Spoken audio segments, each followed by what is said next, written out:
Hey guys, this is Matt with BleepinJeep.com, and today we're going to install these two goodies from JcrOffroad onto this Jeep Cherokee. Now this is the uniframe tie-in bracket. It ties in any new bumper that you're going to add to the frame. It's really awesome and heavy duty and ties it in great.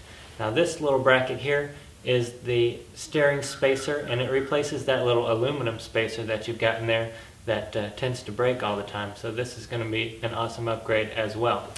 So before we get started, check out my website, BleepinJeep.com. We've got all the best off-road videos on YouTube, none of the boring stuff. We also have hats and t-shirts and Jeep apparel and stickers.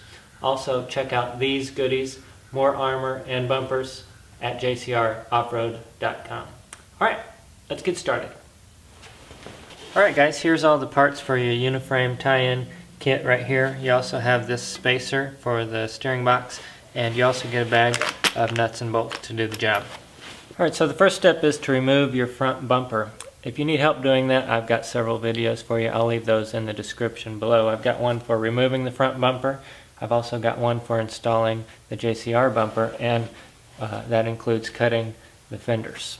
The next step will be to take these little doodads off, and to do that you can just use a large screwdriver, kind of pry them back, and then pull them off. Now we need to figure out what we're going to do with this bracket. This bracket kind of holds the fender in place.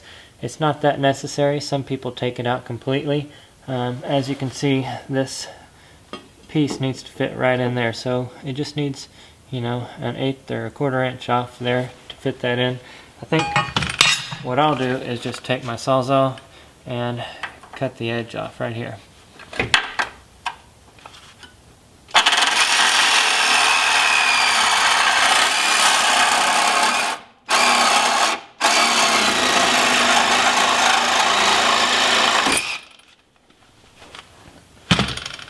There we go. Now I can unbolt that, and then it will slide right up in place.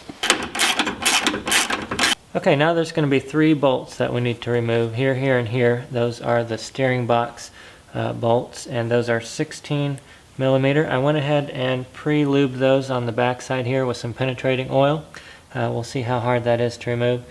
We're also going to need to remove the sway bar bolts right here. Those are 15mm, and let's see how difficult this is going to be. There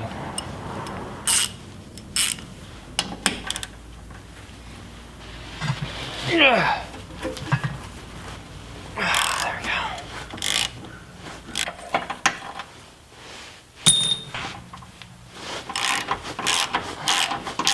Now it's time to organize your nuts and bolts. It should look something like this. You might also want to print off the instruction sheet from JCR, which tells you where to put each bolt. And now we should be able to slide the bracket into place. There we go. I'm just going to put a few nuts and bolts in here just to hold it into place, and I'm not going to tighten them down until we get everything situated. Alright, now make sure to use your washers. That largest bolt goes in the back here, and then you put a washer and a nut on the other side. Then I'll go ahead and put a washer on that one.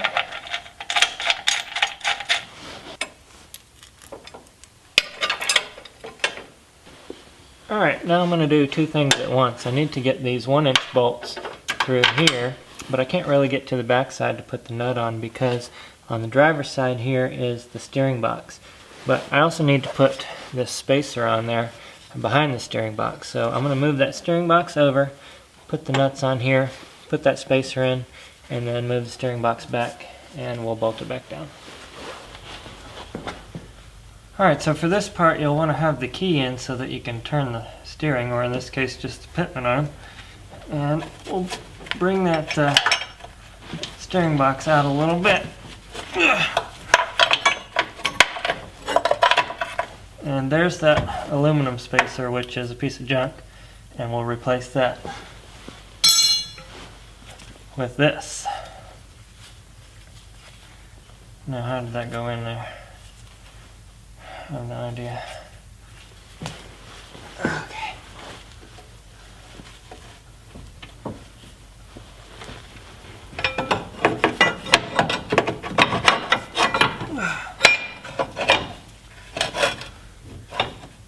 go. There we go. Now I've got that rotated into place, so you probably can't see that, but I took the nut off of that largest bolt that's in the back because I need the bolt to go through there, and then I can put the nut back on there.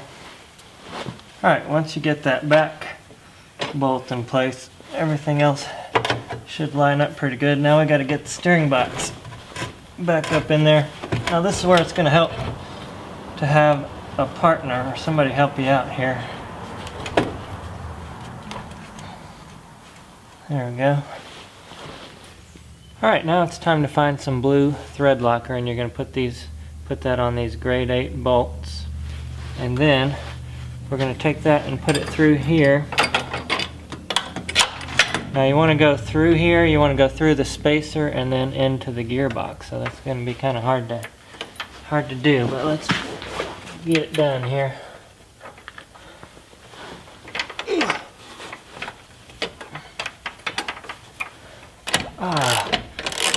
Finally.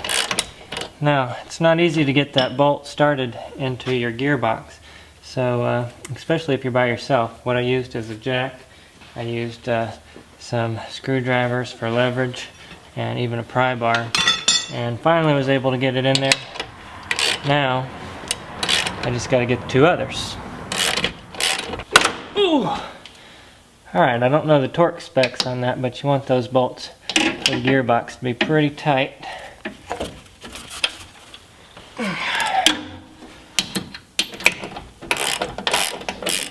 And of course, don't forget these bolts down here. You might need to use some force to install those as well.